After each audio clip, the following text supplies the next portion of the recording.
Bien, señores, vamos a continuar con el programa. Aquí está, como les digo, el doctor Carlos Suero, que vinimos a cumplir un compromiso con el público y con nosotros mismos también, porque esto es bastante interesante para nosotros, con el programa que hicimos el miércoles pasado, y él nos prometió venir para completarnos la idea completa, más para valga la redundancia, para avanzarnos la idea, pues yo creo que tú no vas a terminar hoy de todas maneras. No. Doctor, teníamos una imagen que no salió en el pasado segmento. Quisiéramos pedirle a nuestro señor director que nos las ponga para que usted amplíe sobre eso y cerremos el espectro del tema de la agricultura de precisión. Adelante con esta aparente complicación que parece ser sencilla después que uno se adentra en ella. Adelante. Es simple.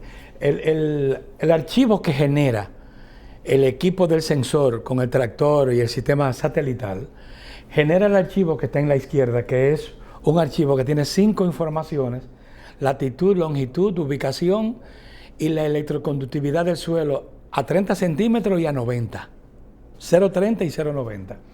Y con ese archivo se construye el universo de características del suelo. La parte que está enmarcada en verde en la parte de arriba es con la que normalmente uno trabaja, lo que tiene que ver con el tipo de suelo, el perfil edafológico, los mapas de ambiente, y luego a través de el análisis de puntos de muestreo georreferenciado que hicimos, construimos entonces todos esos mapas que están en la parte superior derecha de los mapas de nutrientes. Yo puedo, si es para arroz, a mí me interesa saber cuál es el mapa de nitrógeno que tiene mi suelo.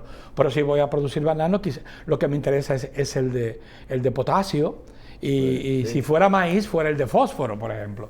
Entonces este programa, pero sin embargo, la parte de abajo, lo que es la altimetría, trabaja todo ese complejo de mapas de vulnerabilidad, dónde están las partes más críticas del suelo, si va a hacer curva de nivel para hacer trazado de sistema de riego, de canales, la hidrogeología, todo ese tipo de cosas. ¿Las condiciones del suelo abajo las da?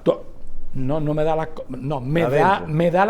las datos y la información a partir de la cual yo hago todo ese análisis que está ahí. Okay. Por ejemplo, si usted va a hacer un pozo, ¿desde a dónde hacerlo? Si usted va a hacer un pozo para extraer agua, en vez de usted irse con las dos, ¿cómo se llama? Con las dos varitas. Con las dos varitas, la 10, ¿cómo se llama? No me recuerdo el nombre ahora. Sí. Entonces, esas dos varitas está aquí. Yo no digo que no sea así, pero hay un equipo que me dice a mí dónde están mis zonas oferentes de agua. Yeah. Y dónde están mis zonas receptoras de agua. Entonces, para yo hacer un pozo, yo necesito la zona de mayor oferta.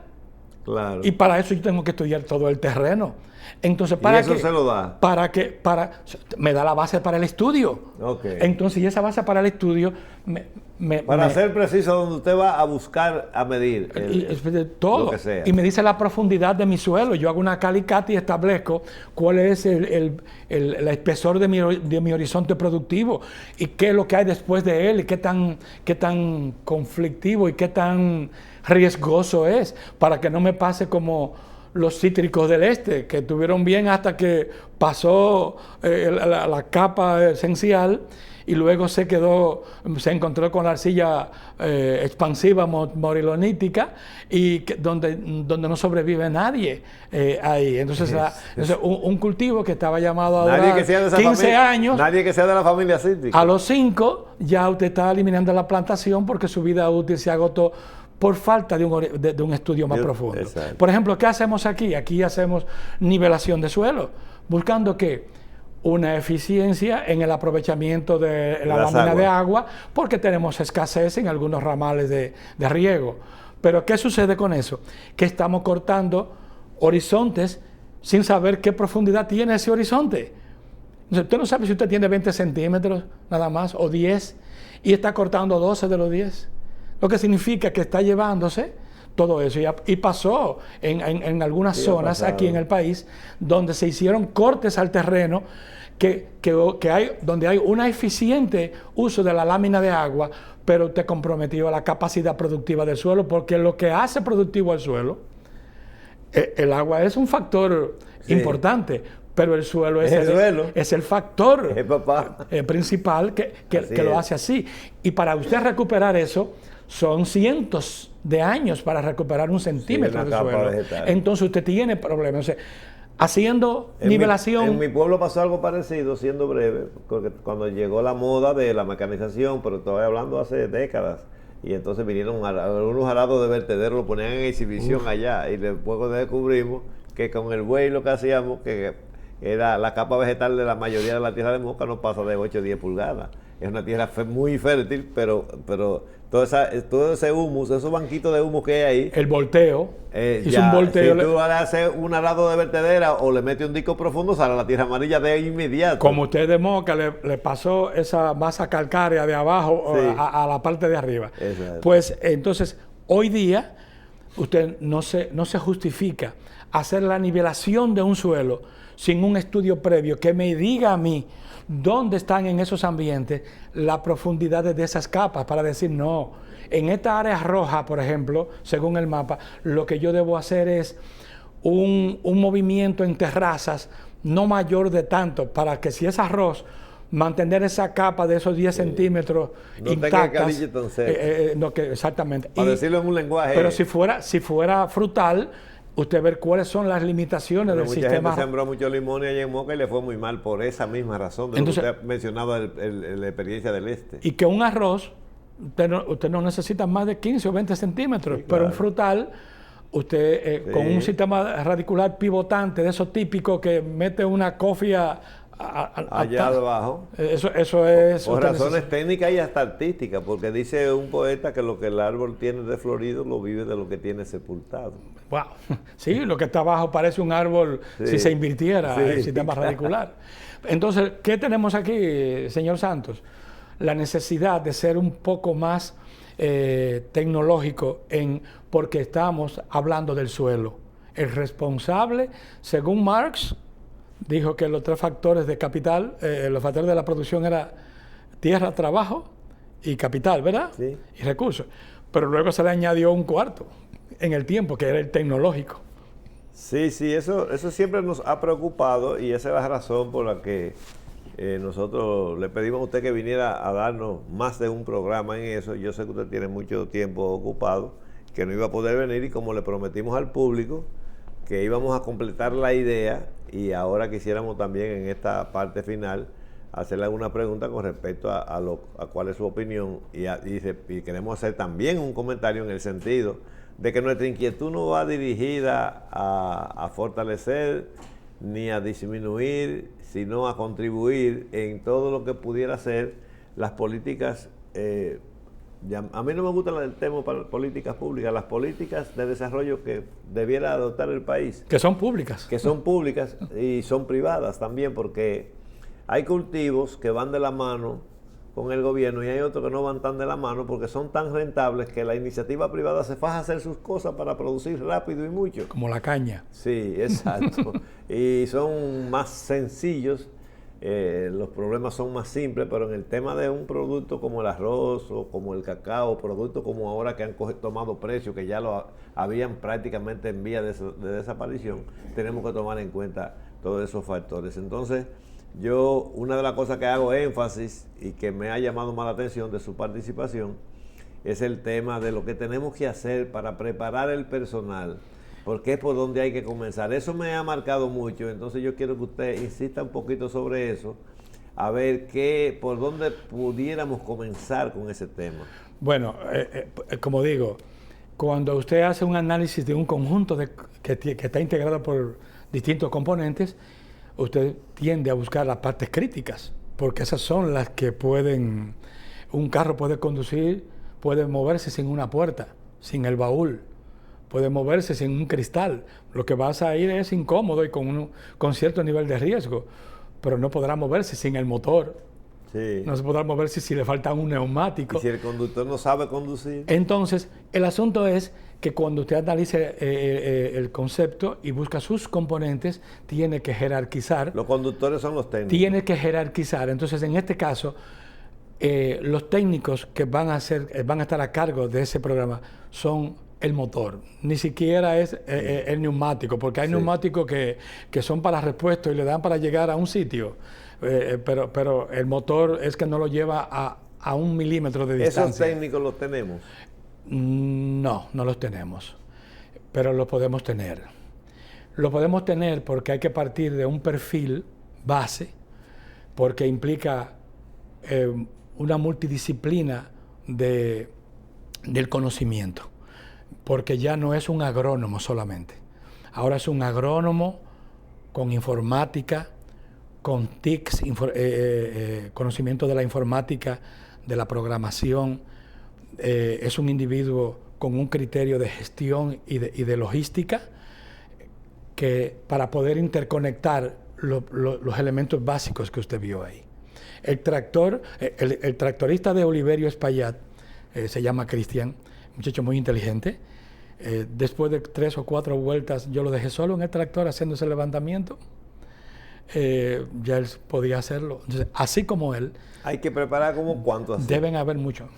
Bueno... Si a usted le entregaran la llave de la responsabilidad de eso en cuestión de un par de años, ¿cuánto sería la cantidad a tomar, por lo menos para hacer un buen inicio, que afecte por lo menos un 25% de las áreas del cultivo que sea? Respondiendo a su pregunta tan especulativa, me voy a permitir dar una respuesta también del mismo género. Mire, lo que pasa es que hay que partir primero de la realidad del campo, de los productores, del tipo de productor y del tamaño de su unidad productiva.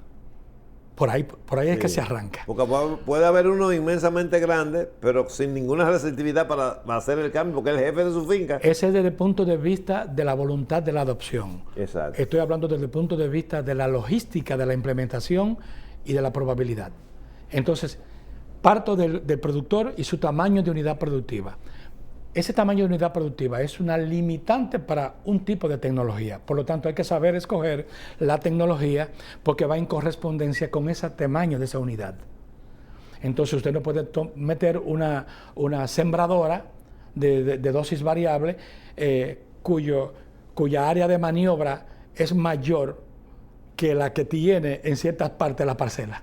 Entonces usted no puede meter. Entonces hay que adecuar la tecnología al lugar. Eso puede hacer entonces que en vez de requerir 500 tractoristas así, necesitemos 800 o 1000, porque habrán algunos que estarán dándole servicio a tantos tan pequeños que solamente moviéndose de un lugar a otro se traga el tiempo de una gestión eficiente. Entonces eso por un lado. Después que ya tenemos resuelto esa segmentación, entonces, y ya tenemos definida la tecnología para cada quien, pudiera ser que nosotros hayan grupos de técnicos atendiendo los productores por zonas de acuerdo o de conformidad con el criterio de su naturaleza productiva y tamaño. ¿Qué significa eso?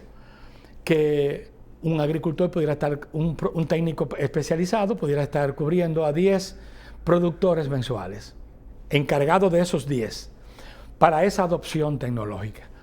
Pero esa adopción tecnológica, usted va a poner a un productor a comprar maquinarias en algunos casos, porque la cosechadora a lo mejor la tenga que comprar dependiendo, pero no necesariamente. Ese equipo de sensor no lo tiene que comprar un productor, porque como ese estudio se hace una sola vez, no hace sentido. Lo que sí puede haber es que el gobierno...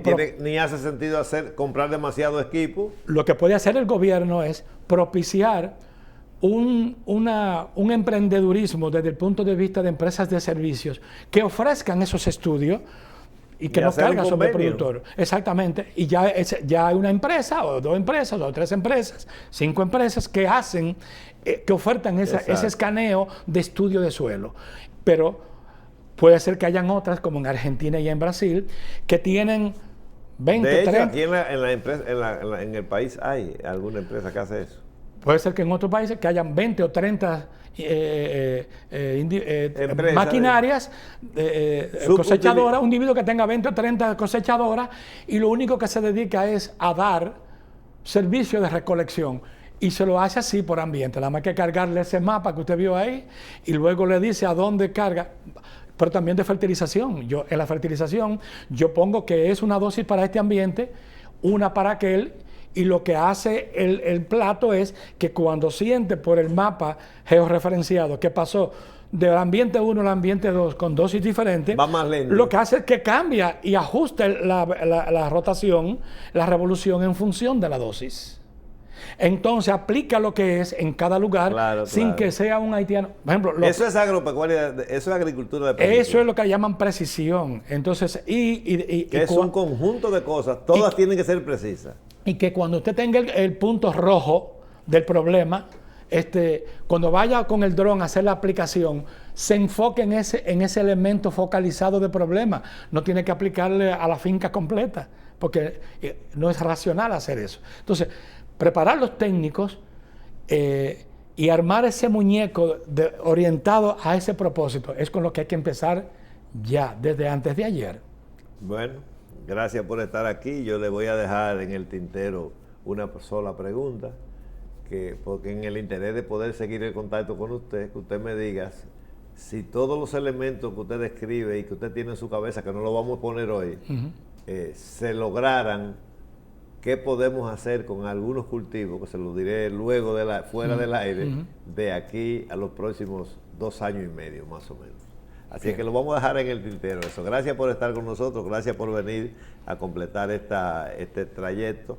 Le prometemos a ustedes los televidentes que le enviaremos este programa, pero también vamos a tomar un par de días para repetir el primero y el segundo en 2 días consecutivos, de manera que ustedes puedan disfrutarlo a plenitud. O tal vez lo editamos y lo pasamos en un solo día, pero esto es bastante didáctico, yo creo que es interesante, porque esto va a despertar mucho interés de gente que siempre le gusta irse adelante en las cosas.